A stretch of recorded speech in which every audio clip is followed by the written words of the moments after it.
आचारः परमो धर्मः धर्मात् प्रभु अच्युतः। मानव जीवन में आचार ही परम धर्म है और आचारहीनो न पुनन्ति वेदा। माने आचरण, जीवन में ज्ञान होने के बावजूद और अगर जीवन में नहीं है तो उस ज्ञान का कोई अर्थ नहीं होता है, वो केवल शाब्दिक ज्ञान होता है।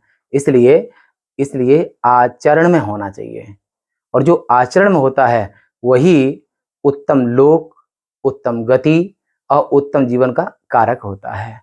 आचारहीनो न पुनन्ति वेदा, और जो आचरण से हीन है उसे वेद भी पवित्र नहीं करते हैं। और आचरण सत्यम वद धर्मं चर, सत्य का बोलना, धर्म का आचरण करना, और स्वाध्यायात मा प्रमाद, और स्वाध्याय से कभी प्रमाद नहीं करना चाहिए। स्वाध्याय स्व अनुशीलनम, आत्म भावना करना, मन आत्मानुसंधान करना, यानी कि वेदो नित्यमधीयताम, यानी कि उपनिषदों का नित्य ही चिंतन करना।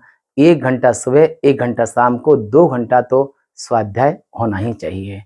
और स्वाध्याय करने का स्वाध्याय सुना है, जो सुना है उस सुने हुए विषय को अपने आप में आचरण करना।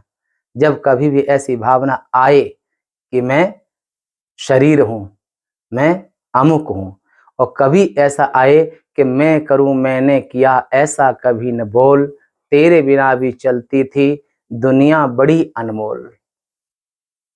कर्ता पर नहीं आना चाहिए। फिर क्या आना चाहिए? अकर्ता भाव से संसार में तमाम व्यवहार करो।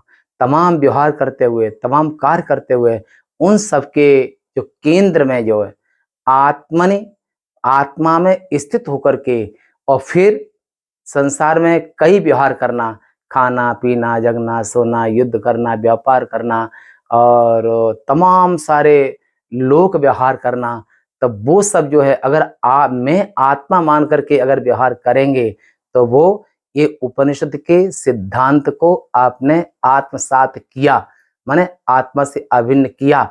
उपनिषद का सर्वोच्च सिद्धांत है कि जो मैं आत्मा हूं, मैं चेतन हूं, मैं आनंद स्वरूप हूं।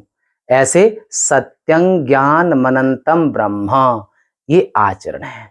मैं सत्य स्वरूप हूं, मैं चेतन स्वरूप हूं, मैं आनंद स्वरूप हूं। चेतन जो अपने को भी जानता है, दूसरे को भी जानता है, उसे चेतन कहते हैं।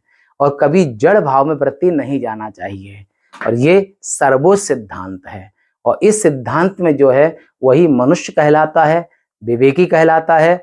और देह में रहते हुए फिर भी देह भाव का न आना, देह में रहते हुए आत्म भावना, एक क्षण के लिए भी क्षणार्धं न तिष्ठन्ति ब्रह्माद्या सनकादया, एक क्षण के लिए आत्म भाव से विरत ना होना, आत्म भाव में रहना, तद भाव भाविता, आत्म भावना में रहते हुए।